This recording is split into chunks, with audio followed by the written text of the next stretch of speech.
Do you think it's possible that some XJWs have suddenly realised that their back references and sources that they once relied on are not truthful? That they've actually been leading them a merry dance, they've actually been just tickling their ears, telling them the things that they've wanted to hear at the time? And do you think that some XJWs who have started up channels are more concerned with gathering subscribers at the expense of delving into real truths? Actually finding out that if someone says something,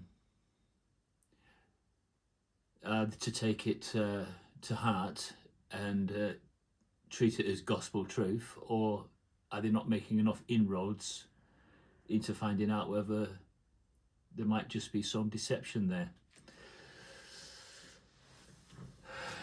And I suppose that's the most important question, really, isn't it? That if you're going to embark on a journey to uncover your former religion, you would have to hope that all your resources and all your contacts are all on one page. Because if they're not on one page and you're hanging on their every word, then likely your reputation will be damaged somewhere along the line. Usually later on, where it all comes out that there's been a lot of prefabrication going on in the XJW community, and that not enough people have been striving to get to real truths. And this is not the way to go, is it?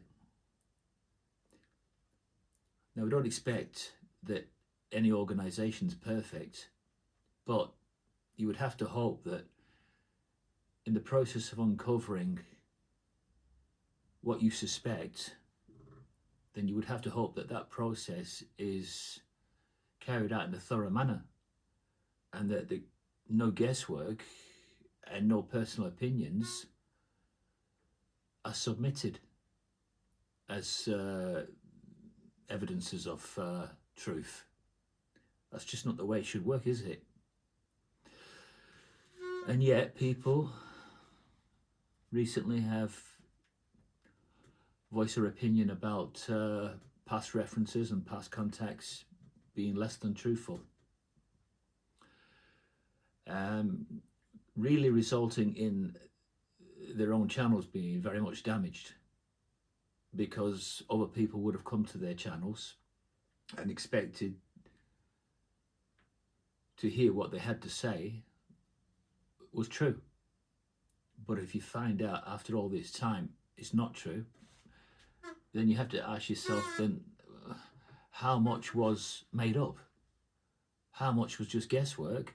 How much was someone feeding them false information that they then acted on and fed out to their community as true, when it may not have been true? Now, I've always said this is a very important point, that only the Most High, God in the heavens, has all the truth all of the time. That we, as imperfect humans, only have some truth some of the time. But even if that some truth that we thought that we had was no longer true, then really we'd have to say that we have nothing. And we had nothing from the start, and we have nothing at the end.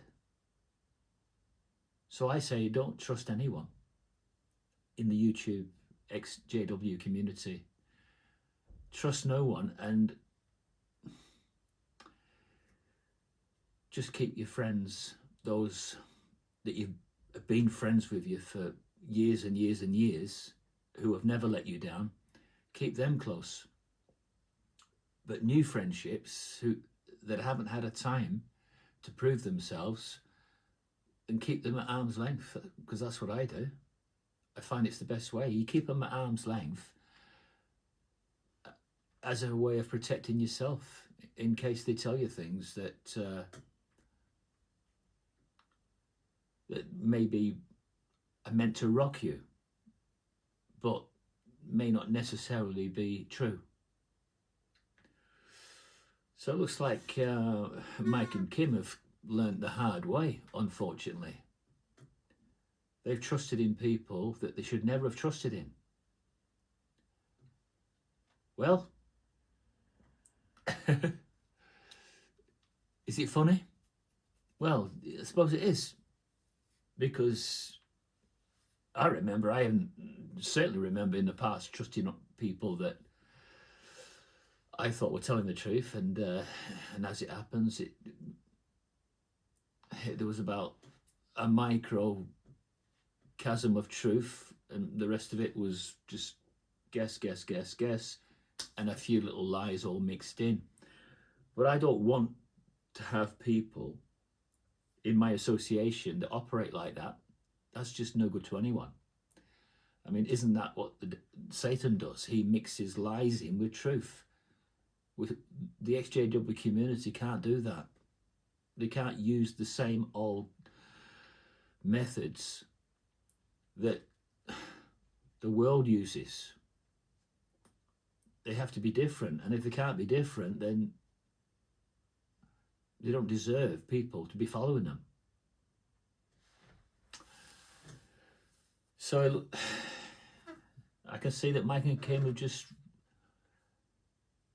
thought to themselves, is it really worth it?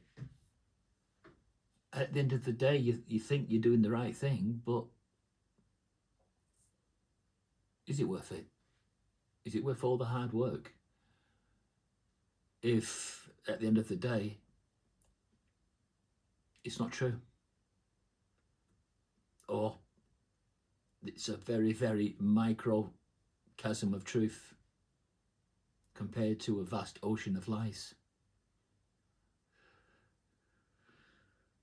Well, it's Satan's world, and that's what you can expect in it. I'll see you.